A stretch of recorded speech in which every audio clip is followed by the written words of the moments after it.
साहिब सतगुरुदेव की जय। बंदी छोड़ कबीर साहिब जी की जय। बंदी छोड़ गरीबदास जी महाराज जी की जय। स्वामी राम देवानंद जी गुरु महाराज जी की जय हो।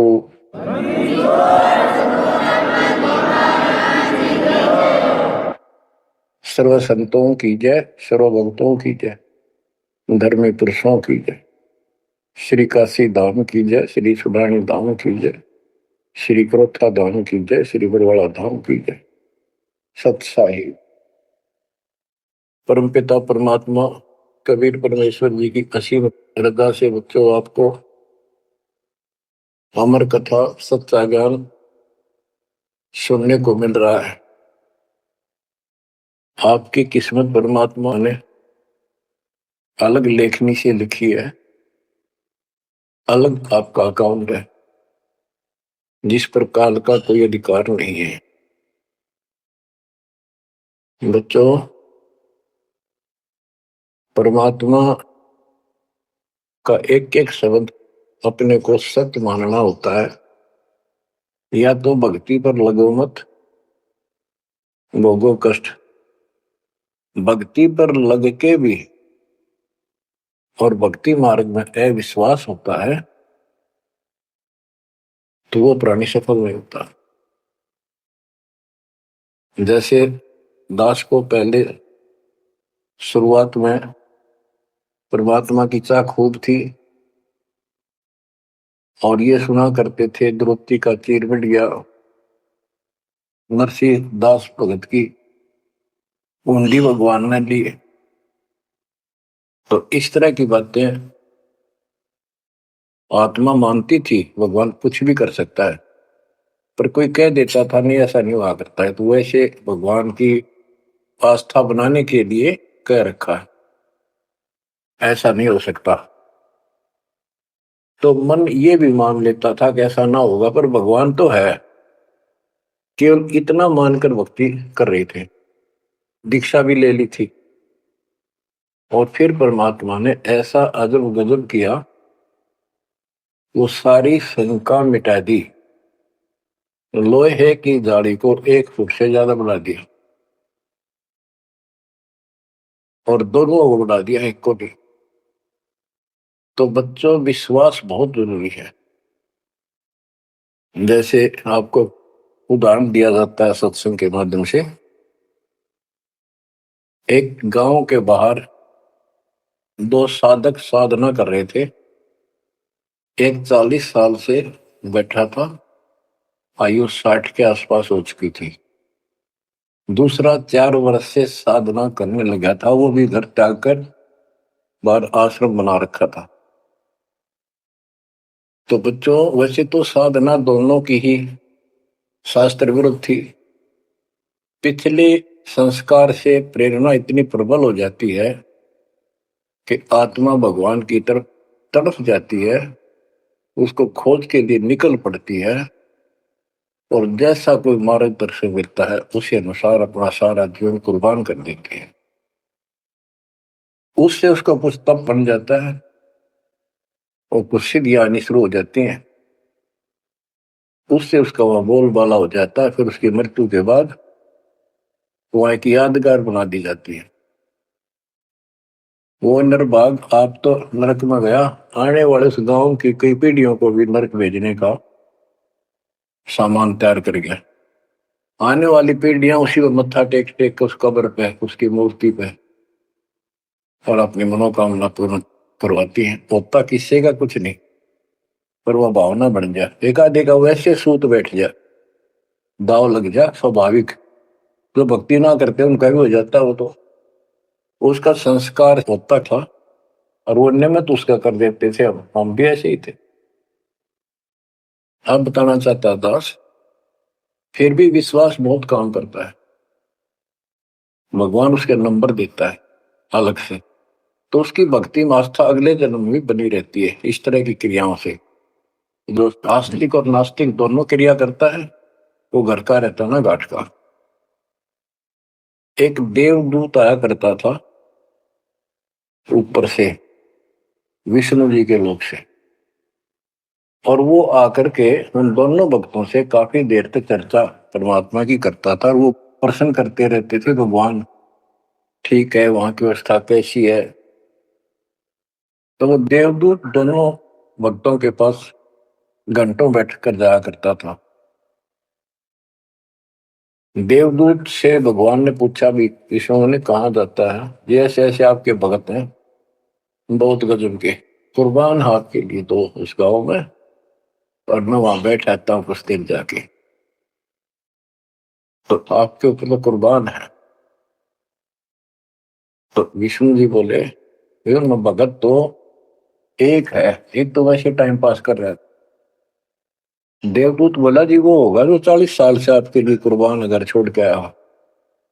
तो भगवान बोले, ना, दूसरा कि 4 साल से बैठा है वो भगत है,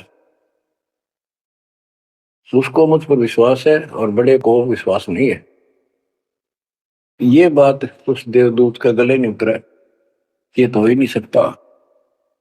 तो भगवान ने समझ लिया कि देवदूत को विश्वास नहीं मेरी बात पे।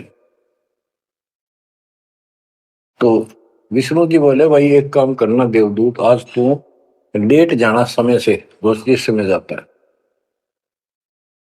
और फिर वो पूछेंगे कारण लेट होने का, तो उनको फिर ऐसे बताना कि आज भगवान ने समय दे रखा था कि दोपहर को सुई के नक्के में के सुराख में हाथी निकाल लेगा भगवान, और कहना कि मैं उसको देखने के लिए रुक गया, और भगवान ने हाथी उस सुई के नक्के में के निकाल दिया।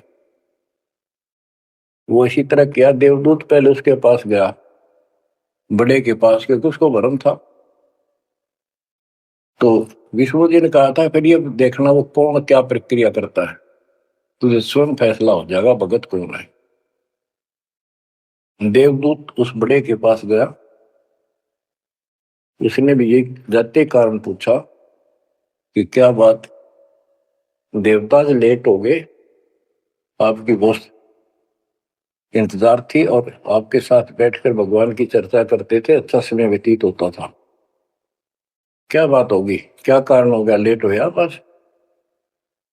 देवगुप्त ने वही बताया कि आज दोपहर को भगवान ने एक लीला करनी थी, वो देख कर आया। तो भगत बोला, क्या लीला की, कि कमाल कर दिया भाई, हद कर दी। भगवान ने एक हाथी को सुई के नक्के में निकाल दिया, इसको देख कर आया मैंने, इसको देखने के लिए रुका था। भगत बोला, 40 साल वाला देवदूत देवता इसी झूठ बोल, किसे गद्दत जा, ये कभी हो सकता है, सुई के नक्के में का हाथी निकल जा, क्यों झूठ बोल रहा है, देवता होकर ऐसी बात कर रहा है। तो उस देवदूत के होश उठ गए, उसके सारे अनुभव फेल हो गया। तो भगवान ठीक कह के थे, तो कति डांगर है, जब इसको इतना विश्वास नहीं, भगवान कुछ नहीं कर सकता, तेरे जैसा घसियारा है, फिर भक्ति क्यों कर रहा है। देवदूत उठ कर चल पड़ा, फिर वो 4 साल वाले के पास गया, उसने सोचा यूं तो हमारा धमका दे मेरे को, गुस्से होएगा, इसको तो ज्ञान ही कुछ नहीं होगा अभी तक। तो उस 4 साल वाले ने भी, भगत ने पूछा, देवदूत तो लेट हो गए, आपके आने की बड़ी इंतजार रहती थी, आज तो सोच लिया था शायद नहीं आएंगे, क्या काम हो गया ऐसा कोई, हमें भी बताओ। देवदूत बोला, भाई क्या बताऊं, झूठ में कह नहीं सकता, और सच्ची की शेखर गला उतरती नहीं। भगत बोला, बताओ तो सही क्या बात है। क्या दोपहर को भगवान ने एक लीला करनी थी, मैं उसको देखने के लिए रुक गया। क्या लीला थी। देवदूत बोला, सुई के नक्के में गए, भगवान ने हाथी निकालना था। भगत बोला, फिर क्या हो गया, कि वो निकाल दिया, कमाल कर दिया। बोला, बस भगवान निकाल दे, सारी पृथ्वी ने, धरती ने सुई के नक्के में गए, आप हाथी में आश्चर्य कर रहे हो। तो देवदूत ने सीने से लगा दिया उस बालक को। तो बोला धन्य तेरे माता पिता जिससे जन्म हुआ है। भक्ति कर विश्वास नहीं, तो खाक भक्ति है वो। कह कबीर सुनो विषा दो मैं तो हूं विश्वास में। तो अपने परमात्मा की लीला पर अविश्वास नहीं होना चाहिए। और ये धीरे धीरे आपके साथ भी परमात्मा ऐसी लीला करते रहेंगे और कर भी दी होगी। और ना भी हो तो इतने सारे प्रमाण दिए जाते हैं, विश्वास कर लेना, परमात्मा की भक्ति से दूर ना होना। अब बच्चों, आपको अजब गजब का ज्ञान दास बता रहा है, जो संत गरीबदास जी को परमात्मा से प्राप्त हुआ। और ऐसा निर्णायक ज्ञान है, इसका रिजल्ट इस पूरी कथा का फिर बाद में आपको बहुत अच्छा निष्कर्ष मिलेगा। पार्वती जी शिव की पत्नी और 108 बार मर चुकी थी। 109वें जन्म में भी उसने शिव जी को ही पति बनाया। ये संस्कार था उनका। नारद मुनि ने एक दिन आके पार्वती जी को समझाया कि हे माता, भगवान शंकर जी के पास एक ऐसा मंत्र है जो आपको बता देना, उस नाम के जाप से आप अमर हो जाओगे, अन्यथा आप 108 बार मर चुके हो। और वो भगवान उसके प्रमाण के लिए आपके शरों की खोपड़ी की माला बना रखी है।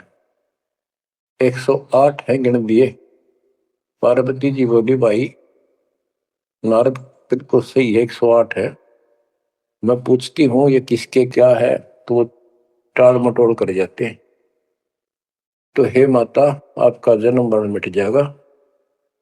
तो वो बोली भाई ये मेरे बात समझ में नहीं आती कि शिव महाराज जी मेरे से कुछ नहीं छुपाते, और इसने ये कैसे छुपा रखा मंत्र मेरे से बहुत प्यार करते हैं। और बताते हैं तेरी मृत्यु के बाद मैं बहुत रोता था।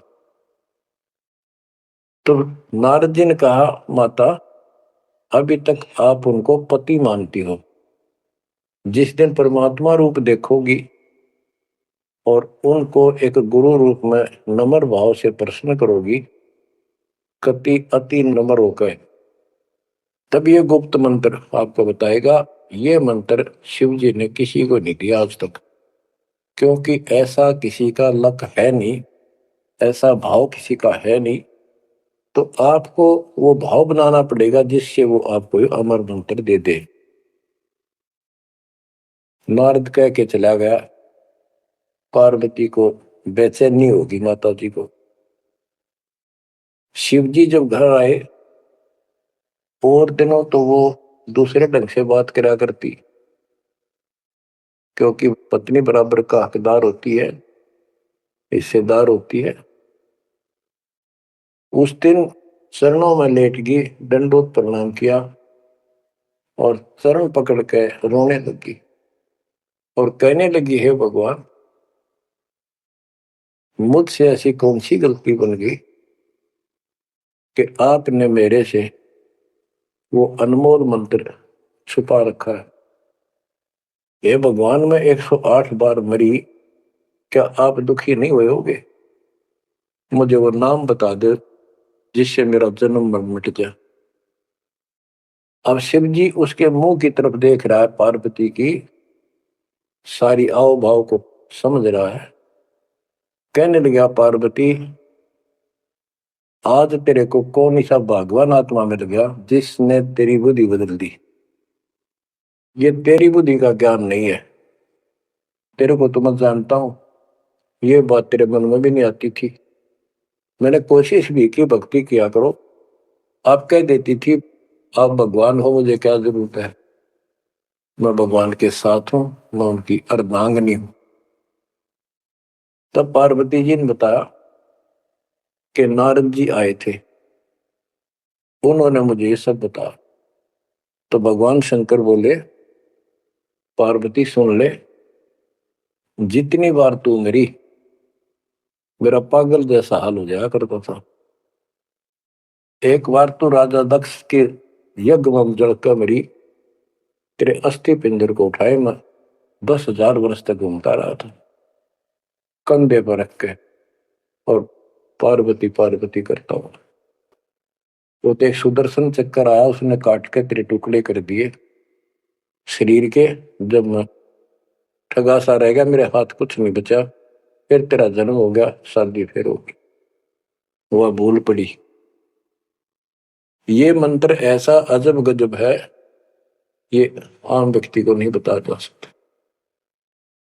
भगवान शंकर जी ने कहा कि अब तेरी आत्मा सच्चे दिल से डिमांड कर रही है, अब मैं तुझे यू नाम दूंगा।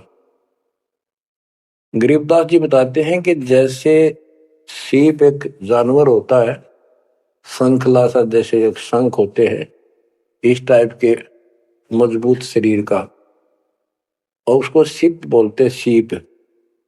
वह सीप जो है, गर्मी हो जाती है जब उसको अंदर पानी की डिमांड होती है, मोती बनाने के लिए उसमें प्रेरणा होती है, जैसे पशु में गर्भ धारने की होती है।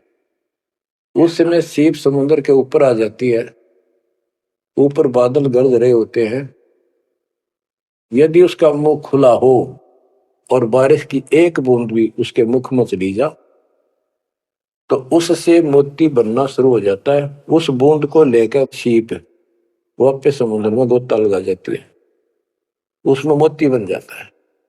और यदि सीप का वो मुंह बंद हो तो सारा सामान बरस जाए उसके ऊपर, मोती नहीं बना। तो पार्वती को समझाया कि अब तेरी सीप आत्मा का मुंह खुल चुका है, अब मैं यू नाम दूंगा, असर करेगा। और पहले तेरी सीप आत्मा का मुंह बंद था, इसलिए ये उन्मोद मंत्र ऐसे व्यर्थ नहीं कर सकता था। फिर कहा कि चलो, सुबह सुबह एकांत स्थान पर पहुंच गए। वहां एक सूखा वृक्ष था, पत्ते भी नहीं थे, उसके नीचे बैठ गए। और बच्चों वहां पर दोनों हाथों की ताली बजाई, तो आसपास के पक्षी उड़कर भाज गए, इतना शोर हुआ। और जो अंडे थे वो बच्चे बढ़कर उड़ गए। उसी वृक्ष की खोगड़ में एक खोखले स्थान पर तोते के अंडे थे। वो जो अंडे थे, उस स्वस्थ अंडे तो बच्चे बढ़कर उड़ गए, और एक अंडा अस्वस्थ था, कति खराब हो गया था, गंदा हो गया था, वो वही रह गया। भगवान शंकर को पता नहीं था कि इसमें कोई तोते के बच्चे भी हैं, अंडे भी हैं। उनको मालूम था कि अंडे भी होंगे तो बच्चे बनकर जा चुके होंगे। अब बच्चों, बहुत सी कहानी इस एक ही कथा से आपको समझ में आएगी। जैसे ये क्या करते हैं, भक्ति ना करके मृत्यु के प्राप्त हो जाते हैं, फिर क्या करते हो, अस्थियों को उठाते हैं, जड़ी हुई हड्डियों को, उनको उठाकर गंगा में बहा के आते हैं। उनका उद्देश्य तो ये होता है कि इसको इतने गहरे पानी में डाल दे कि दो व्यक्ति मर जाता है, स्त्री या पुरुष, जब वो प्रेत बन जाता है तो अपने घर आता है। घर में वो अपने बॉडी को खोजता है, फिर वो जाता है शमशान घाट पे। उसको एहसास होता है कि ये ताजा ताजा जो फूके गए हैं, ये तेरी हड्डी है। उन हड्डियों को अपनी मान कर उनके चिपक जाता है भूत, और फिर कभी घर और कभी उन हड्डियों के पास वहां चक्कर काटता रहता है और परिवार वालों को तंग करता है। तो इसीलिए उसको उन हड्डियों समेत उठाकर उसने इसी जगह डालते हैं, उसको भेदा नहीं लगता, और वो भटक भटक के चला जाता है। तो बच्चों, अब हमने न तो ये क्रिया करनी, क्योंकि हम भूत बनाए को नहीं, हमारी सच्ची भक्ति है, और उससे कोई समाधान नहीं हो जाता। तो इसी प्रकार तो दास बताना चाहता है कि मरने के बाद भी उन हड्डियों को भी वो जीव अपना मान रहा था कि मेरी है, उनके चिपक जाता है। इसी प्रकार जो गंदा अंडा हो गया था, वो आत्मा उसका चिपकी हुई थी कि मेरा है। हालांकि वो कति खत्म हो चुका था, कुछ दिन में वो सूख जाता, खत्म हो जाता, फिर वो उसको छोड़कर चलती। तो वो आत्मा उसके साथ चिपकी हुई थी। उधर से पार्वती जी को कथा सुनाना शुरू कर दिया। अमर कथा सुनाई, क्योंकि गरीबदास जी कहते हैं, कबीर साहब ने बताया, हम बैरागी ब्रह्मपद सन्यासी महादेव, सोहम मंत्र दिया शिव जी को, वो करे हमारी सेव। तो कबीर साहब ने इन सब को यो अमर ज्ञान सुनाया था, सतलोक वाला, सृष्टि रचना सब सुनाई। भगवान ऐसा है, भगवान ऊपर है, भगवान ऐसा है, वो सबका मालिक है। जब तो मान ली, प्रथम नाम एक ले लिया, किसी को ओम दे दिया, किसी को सोम दे दिया, किसी को हरियम, किसी को किलियम। इस तरह इनको अपना बनाया परमात्मा ने। और फिर सोचा था कि दोबारा मैं आऊंगा, अगर इनकी बुद्धि काम करेगी, इनकी आस्था ठीक रही, तो फिर नए सिरे तो मंत्र पहला दूंगा। जब दूसरी बार परमात्मा गए, तो इन सब की बुद्धि काल ने फेर दी। इन्होंने सुनी भी नहीं कबीर साहब की बात। तो कबीर साहब वापस आ गए। अब वो ज्ञान शिव जी को था, पार्वती को बताया और मंत्र दिया उसको। अब बच्चों, 5 नाम शिव जी को बताए थे, लेकिन शिव जी विशेषकर एक सोहम मंत्र ही जाप करता है। ये चक्कर ये है कि जो गुरु बताते हैं, हम उस पर ना रुक करके फिर मनमुखी जरूर करते हैं कोई कोई। और परमात्मा जी ने, कबीर साहब ने शिव जी को सब कमलों का भेद बताया था। ये योगी था, इससे तो एक कमल भी नहीं छूट गया था, एक भी, और अभी तक नहीं छूट गया है, लेकिन ज्ञान सारा बता दिया था। तो पार्वती को सुनाया जा रहा था ज्ञान, पार्वती यश करती जा रही थी, देखो ये मूल कमल है, आगे चलो स्वाद चक्र है, फिर नाभि कमल है, अर्घा कमल है, उसमें ऐसे ऐसे देवता हैं, कंठ कमल में ऐसा है, त्रिकुटी कमल तक पहुंचा दिया। बस पार्वती जी ध्यान मग्न होगी, उसको नींद आ गई, बोलना बंद कर दिया। उधर से वो पक्षी इस कथा को सुनने से वो अंडा स्वस्थ हो गया तोते का, और ओंकार्य बुलंद आ गया। शिव जी ने देखा आवाज और तरह की आई, पार्वती तो सो रही है, लटके ले रही है बैठी बैठी, आवाज कहां से आई? उसने देखा पक्षी उस वृक्ष की खोगड़ में, वो थोथे स्थान में नजर पड़ा, पक्षी उड़कर भाग लिया। शिव जी उसके पीछे चल पड़े कि इसने मेरा ज्ञान चुरा लिया। आकाश में उड़ गया, उड़ के पीछे हो लिया। ये तोते वाला जीव परमात्मा की अमर कथा सुनता है, उसमें भी शक्ति सिद्धि आ गई थी। और ये ज्ञान जो है पूरे पहुंचे हुए संत से सिद्धि युक्त और अधिकारी से सुनने से ज्यादा असर करता है।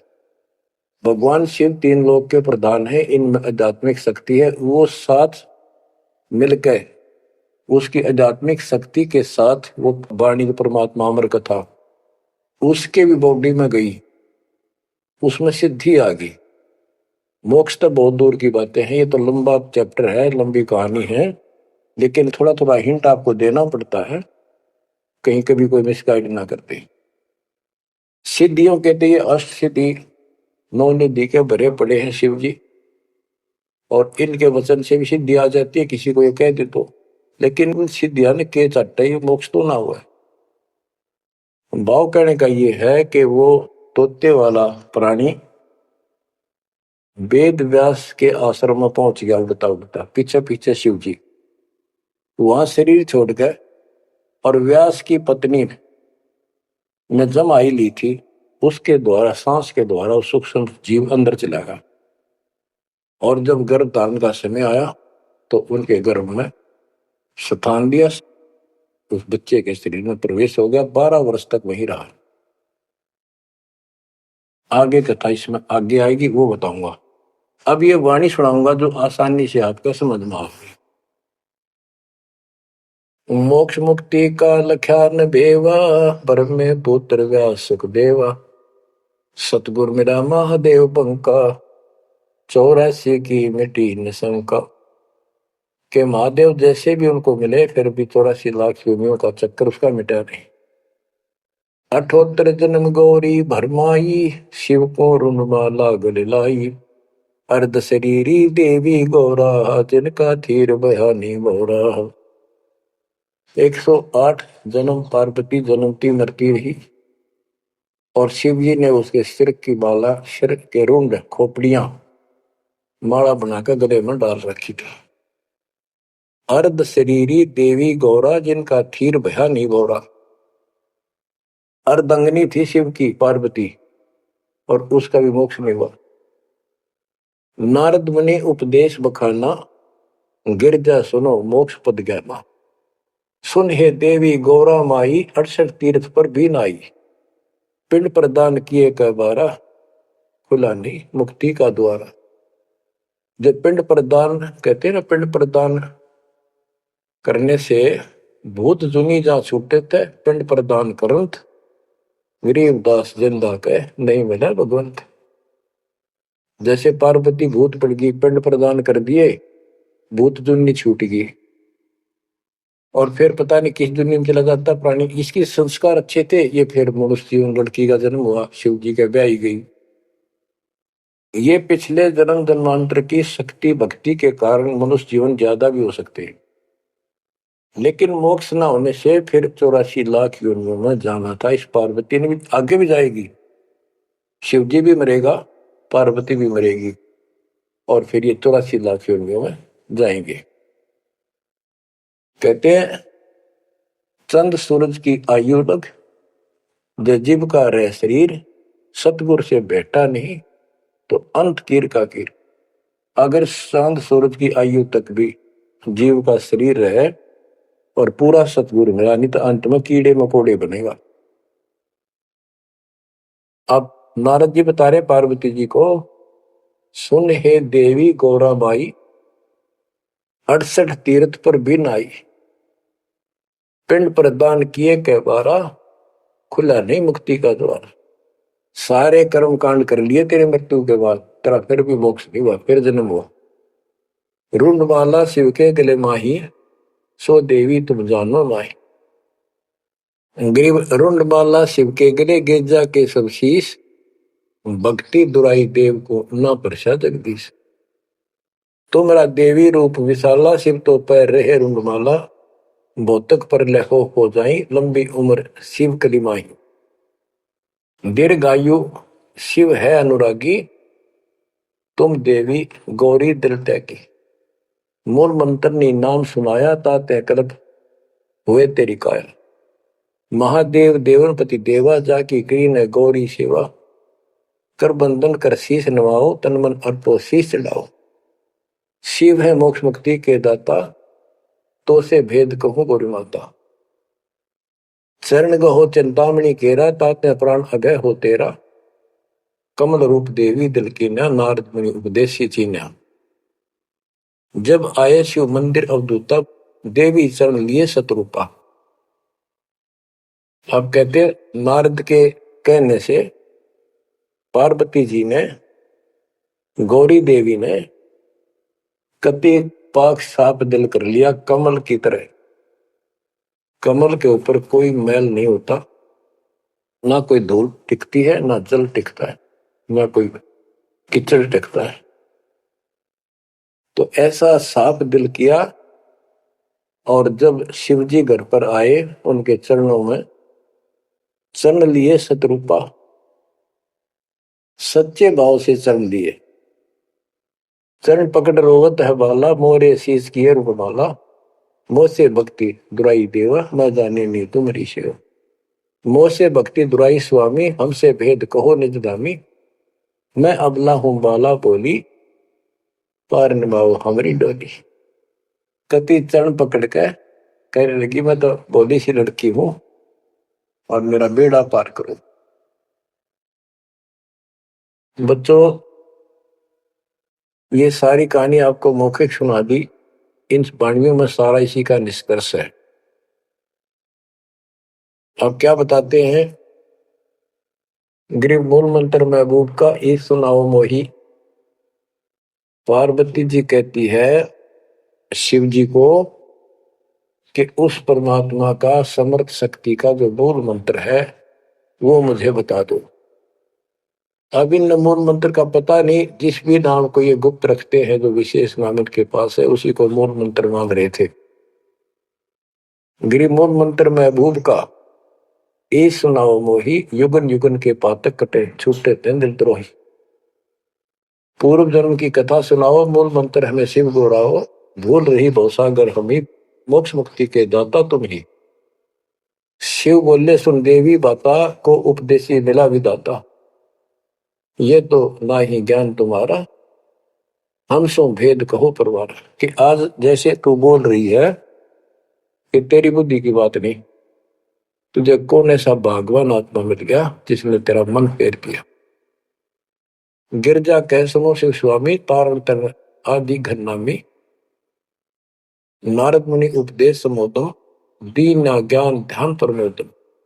शिव समर्थ बोले हैं जब ही, गौरी ज्ञान सुनाया तब ही। कोटि कल्प प्रलय युग बीती, ज्ञान ध्यान सब ही परचिति, तुमरा मन नारद मुनि फेरा, सुनो ज्ञान तुम गौरी मेरा। बनखंड चलो गौरी दीवानी, पंछी सुने न हमारी बानी। ऐसे स्थान पर चलो पक्षी भी कोई हमारी बात ना सुन सके। जब शिवकर से लाई तारी, उड़ गए पंछी नर और नारी।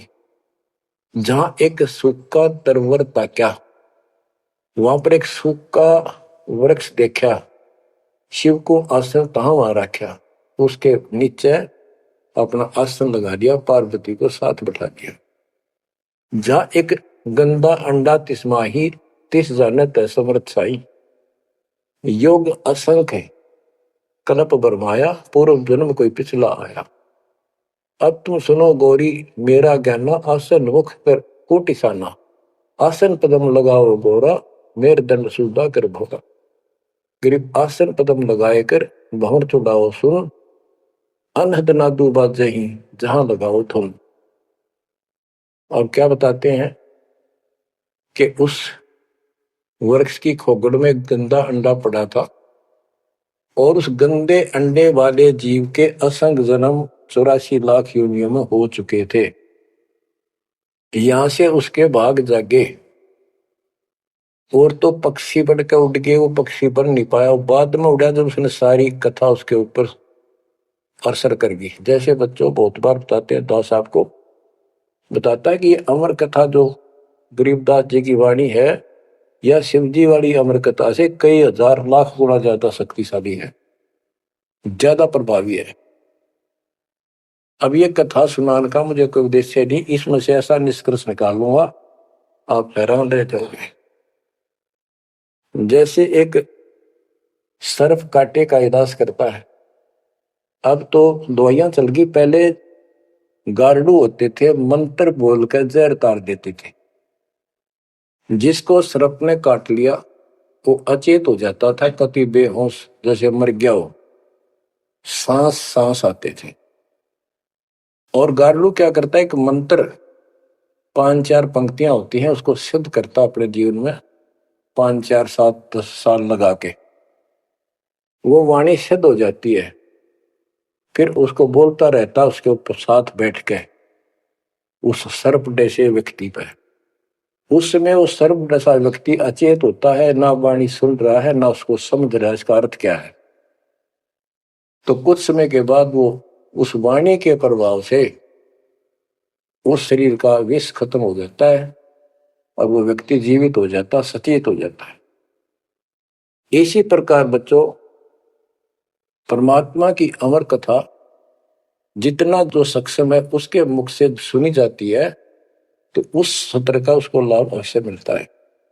तो ये गंदा अंडा था, इसके साथ जीव चिपका हुआ था। ये गंदा अंडा ना सुन सका था, ना बोल सके था, ना वो कह क्या रहा है शिव जी वो समझ सका था।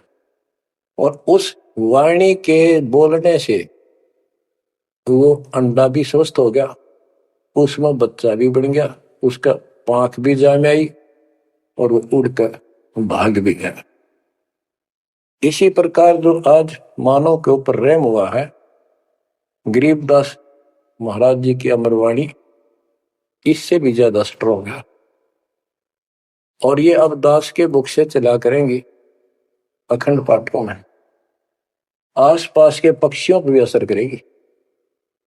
आसपास के पशु पक्षी जीव जंतु पेड़ पौधों सब का ऊपर ऐसे असर करेगी जैसे इस पर किया था। और ये सब धीरे धीरे यहां से शरीर छोड़ते जाएंगे और मनुष्य जीवन पाते जाएंगे। ये सीधे फिर आके मालिक के चरणों में आएंगे। बच्चों भक्ति जरूर करेंगे, भक्ति करेंगे तो मालिक कहीं ना कहीं उनको मिलेगा। अब मैं सुखदेव ऋषि की सुनाता हूं, पार्वती का तो दिया। अब एक बात विचार करो कि जहां पार्वती जी को मंत्र मिला, अमर मंत्र मिला, वो नाम मिला भक्ति करने का, यानी वो शिक्षा भई, तो वो स्थान पार्वती के लिए तो अमरनाथ हो सका है। ये जो वहां आजकल जावे है मत्था टेकन देखन दर्शन कर, उनके लिए अमरनाथ नहीं है वो। अब जैसे आपने जिस भी आश्रम नामदान केंद्र पे या कहीं भी दास से दीक्षा ली है, आपका वो स्थान अमरनाथ है। लेकिन उस स्थान से कुछ नहीं लेना देना, मोक्ष नाम से होगा। उस स्थान से मोक्ष नहीं है, वो स्थान तो आपको जिंदगी भर याद रहेगा, मुझे वहां दीक्षा मिली थी, बस इतनी बात है। ये अमर ज्ञान मुझे प्राप्त हुआ था। लेकिन मुक्ति नाम से होगी। और जो बोले आत्मा इतने ऊंचे पहाड़ों पर जाते हैं दर्शन करके आवांगे। अब विचार करो, जैसे दास ने बहुत बार समझाया आपको, ये तीर्थ क्या होते हैं, ये धाम क्या है। जैसे पार्वती को वहां नाम लिया, नाम लेकर अपने घर ना आएगी, अब भक्ति करिए, वहां क्या रखा है। अब जैसे तीर्थ है, वहां किसी ऋषि ने भगत ने कोई तालाब का सहारा तकिया, क्योंकि पहले पानी नहाने धोने का पीने का तालाब ही होते थे, कुएं भी बहुत गहरे होते थे, एक आदमी नहीं खोद सकता। तो वहां बैठकर अपनी भक्ति करता था, जैसे भी उसने डोले डोए, क्योंकि सत साधना तो आपको ही मिली है पूरे विश्व को। तो वो जैसे भी तप किया, कुछ किया उसने, जैसा भक्ति की, उस आधार से वो उस लोक में चला गया। और अब वहां कुछ नहीं। अब जैसे हम किसी का एक हमाम दस्ता ले आते और उसमें सामग्री कूटते हवन की और वापस दे देते मांझ धो के। हमाम दस्ता होता है लोहे का उखड़ सा, 1-1.5 फुट का उसका मुसड़ सा होता लोहे का ही, उससे वो कूटते हैं जैसे चटनी कुटा रहे कुंडी में। तो हमाम दस्ते में थोड़ी बहुत स्मेल थी और 5-4 दिन में वह भी खत्म होगी। जिसका मांग के लाए तो उसको दे आए, तो उन घर वालों को महसूस हुआ कि इसमें कुछ स्मेल आवा है, तो कोई सामग्री कूट रखी है। और कुछ दिन के बाद वो स्मेल भी खत्म होगी और वो सामग्री सारी कति साफ करके अपने घर रख ली। अब उस स्मेल को सूंघ बार बार को हो कमाल हो गया, बड़ी स्मेल आई, फिर वह खत्म होगी, चलो स्मेल लेके आते हैं। उस स्मेल से कुछ नहीं होने का, उस सामग्री से गूगल खेओ, वह बनानी पड़ेगी। इसी प्रकार मोक्ष प्राप्ति के लिए यह साधना करनी पड़ेगी। तो वहां जाने से कोई लाभ नहीं जहां पर कभी कोई ऋषि ने कोई साधना की थी, वो तीर्थ बने हुए।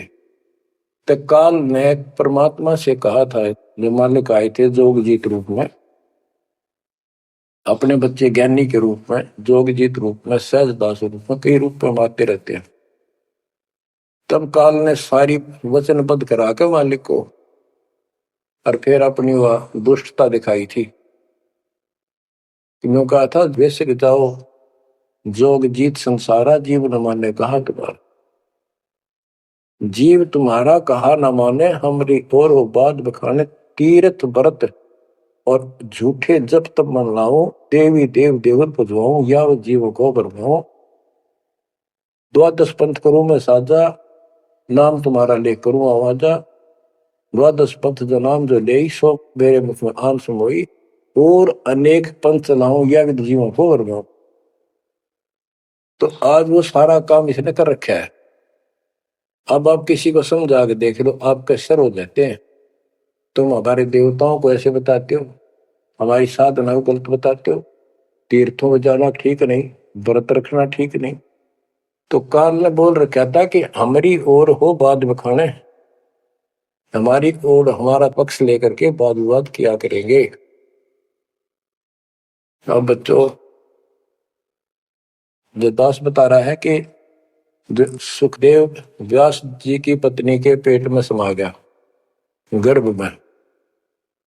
उसके बाद 12 वर्ष तक गर्भ में रहा। वहां उसको याद रहा कि पिछले जन्म तो असंख्य खो दिए, भक्ति नहीं बड़ी। अब के मानव शरीर प्राप्त हुआ और बाहर जाते भूल पड़ जाती है तो जुल्म हो जाता है। इस डर के मारे गर्भ से बाहर गया। 12 वर्ष बीत गए। ब्रह्मा विष्णु महेश को टेंशन हुई, ये तीनों आ गए। इन्होंने कहा कि सुखदेव बाहर आओ। 12 वर्ष तक गर्भ में ठीक नहीं, हमारी मर्यादा खत्म होती है। 9 महीने भी माताएं गर्भ में बच्चा रखती है, बहुत परेशान हो जाती है, और 12-12 वर्ष रक्षा करेंगी, ये गलत परंपरा डलती है, आप ऐसा ना करो, बाहर आओ। तो सुखदेव ऋषि ने कहा कि भगवानों, अब मुझे ज्ञान हो गया, बाहर आती आपकी माया, यह त्रिगुणों में माया हमें अचेत कर देती है, सब बुला देती है, इस माया में रोक दे, फिर मैं बाहर आऊं। इन्होंने कहा भाई ज्यादा हम भी नहीं रोक सकते, ये हमारे से भी बहुत ज्यादा प्रबल है, हमारे बस की बात नहीं है, बस कुछ सेकंड के लिए रोक सकते। तब उसने कहा जी कुछ सेकंड के लिए रोक दो। तो कुछ क्षण के लिए रोकी, इतना में सुखदेव बाहर आया। तो उसको भक्ति की प्रेरणा बनी रही, भगवान की याद रही। उसी समय 9 नाथ 84 सिद्ध यानी 93 बच्चे और लड़के पैदा हुए। ऐसा इत्तेफाक था, संस्कार था उनका। उनको भी ये बातें याद रही, उनमें से 9 तो नाथ बन गए और 84 सिद्ध कहलाए। उन्होंने भक्ति की प्रेरणा बढ़ गई, बचपन से ही मालिक की याद बनी रही। लेकिन सच्चा सतगुरु ना मिलने से ये भी डले डोए। अब बच्चों ज्ञान पूरा आ चुका है और वो ठीक का समय आ गया है। गुरु पूरा, ज्ञान पूरा, भगवान पूरा। तो अब जो ये वाणी चले हैं और दास के मुख से चला करेंगी, ये कत्युत मस्तार देंगी, काल के पता नहीं कितने जुगाड़ को तोड़ेंगी, कितने जीवों का उद्धार बनेगा।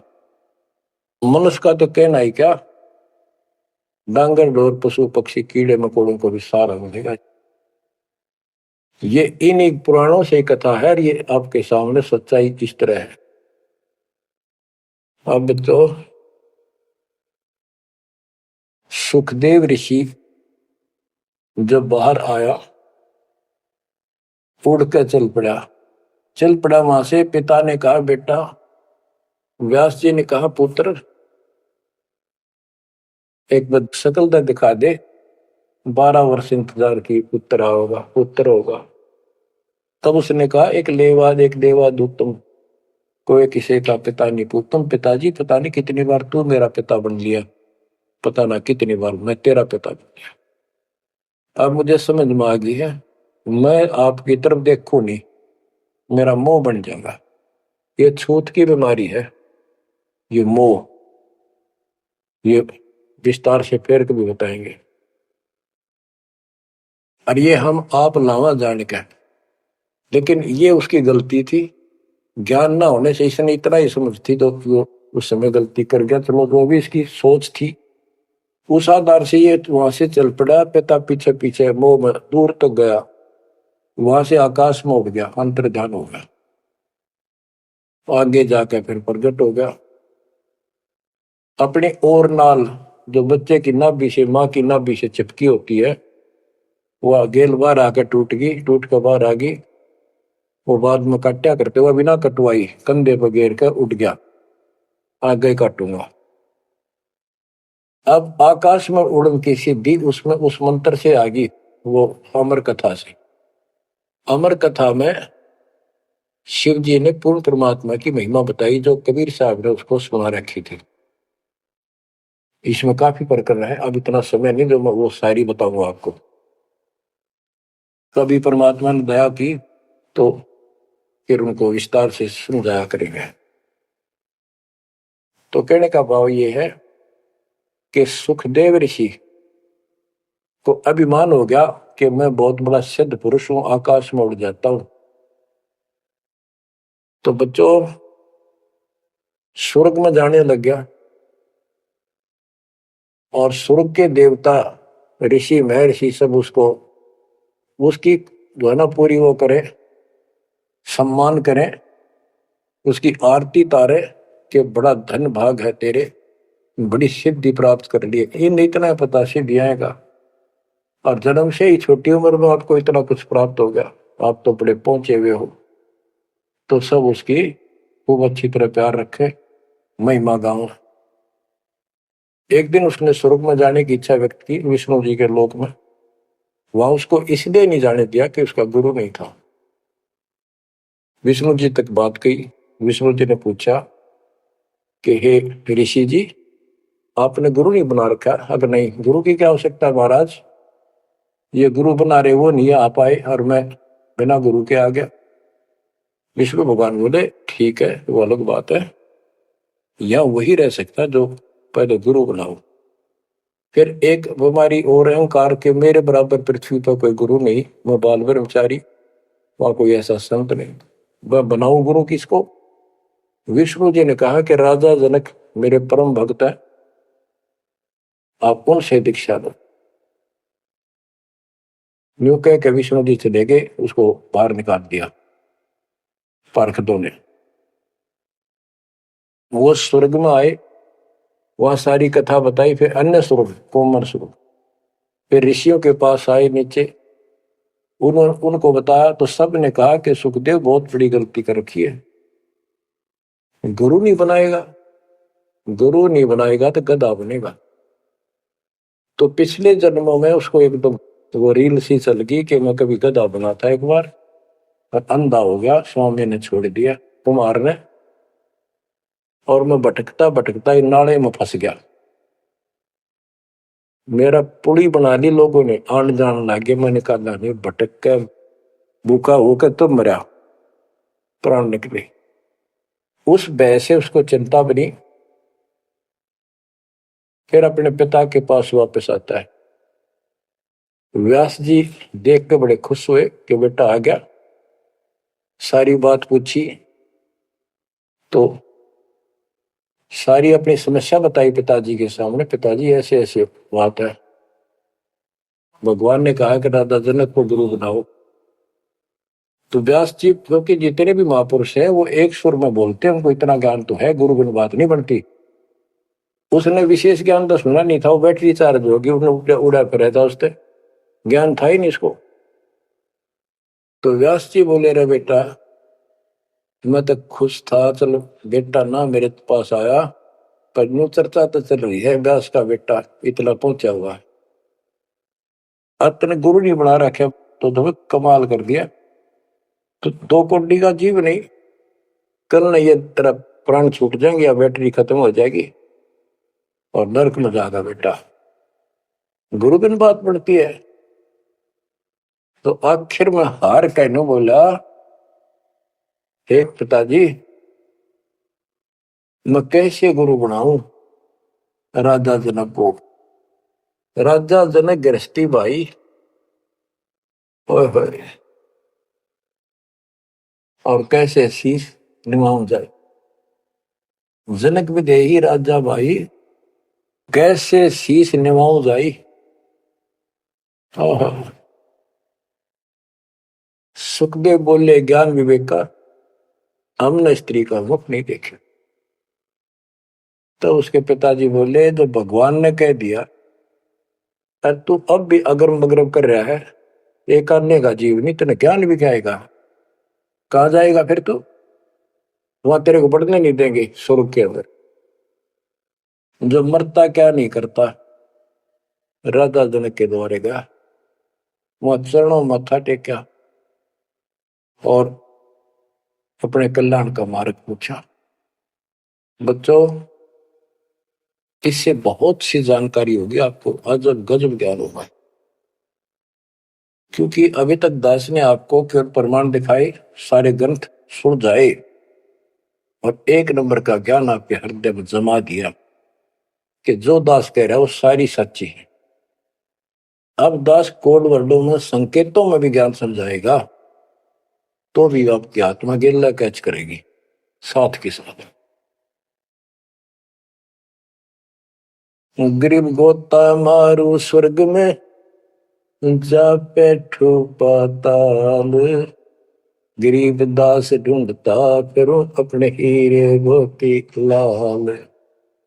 आप वो हीरे मोती लाल हो बच्चों, आप सामान्य आत्मा नहीं हो। जब परमात्मा आपको कैसे रंग रहा है, रंग में कैसे दूध अमृत पिला रहा है आपके घर बैठे, आपको नहीं पता इसका क्या प्रतिफल होगा। बच्चे को माता पिता दूध पिलाते हैं, बढ़िया भोजन खिलाते हैं, उनको पता है कि इसको कितना इसका लाभ मिलेगा। बच्चे को ज्ञान नहीं होता, वो धक्के तो पिलावे, खेलने लग रहा हो, माँ लाओगी बुला के, आजा भाई आजा बेटी, दूध पियावेगी। बस दूध पीता पीता भी इन्होंने सोचा बच्चा अब छोड़ दे, जल्दी ही डांक ठोकूं बाहर खेल का। अब वह दूध पिया के फिर छोड़ देती, जा भाई खेल है तू। तो बच्चों, ये अमृत दूध है आपकी आत्मा के लिए। अपना काम करो, संसारी काम करो, फिर तो दिन का जो होमवर्क क्लास वर्क है वो भी करो, तो ज्ञान का जो असर है ये व्यर्थ नहीं जाएगा। आपकी आत्मा को इतनी ताकत दे देगा जिसमें भक्ति बिल्कुल सुदृढ़ हो जाएगी, सुरक्षित रहने लग जाएगी। क्योंकि मन में दोष नहीं रहेगा, कोई गलती बनेगी नहीं, तो सब कुछ सुरक्षित रहेगा। आपके मोक्ष के लिए परमात्मा ने कसर नहीं छोड़ रखी, जो भी संभव व्यवस्था है वो सारी कर दी है।